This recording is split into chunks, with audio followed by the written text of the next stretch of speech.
Jim Crow laws. Well, what are they? They're laws made to set African Americans apart from other Americans, predominantly white. If you were to summarize what they are in 3 words, you would say separate but equal. So, where did the name even come from? First, it was started as the name of a crude, simple-minded country slave in the Vaudeville Act.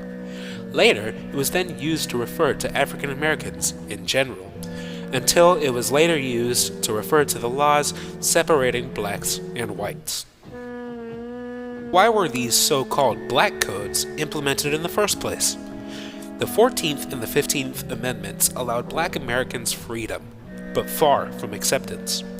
Many still faced segregation and inequality. Groups like the Ku Klux Klan, aka the KKK, were a group of people who would violently target minorities in the community, mostly African Americans, but also members of the LGBT community. To try and regulate the quality people would treat black people with, the Jim Crow laws were placed in order. Black people would be given different amenities than the other people, said to be separate but equal. These amenities were rarely equal to the ones given to the whites or the other people, however. A quote from Jason Newman stated, "The first few decades of the 20th century witnessed a widespread surge in state-sponsored segregation in public accommodations, ranging from drinking fountains to a prohibition against white and black men playing checkers in Mississippi. These implementations were put in place after the events of Plessy v. Ferguson in 1896. Of course, most black Americans were not satisfied with these laws.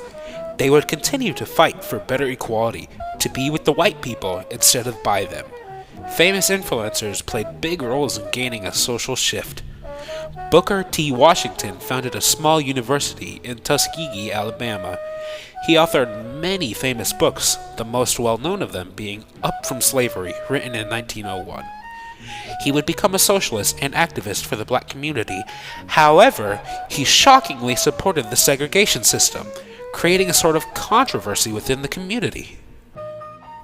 W.E.B. Du Bois, unlike Washington, denounced the system and its almost facetious ways of handling the African American community.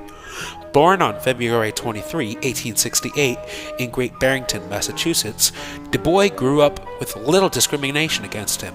Later in life, he would finally learn the pungent effect of racism towards people of color. He then became an activist and educator for black people, and fought for not only equal rights, but to be treated equally.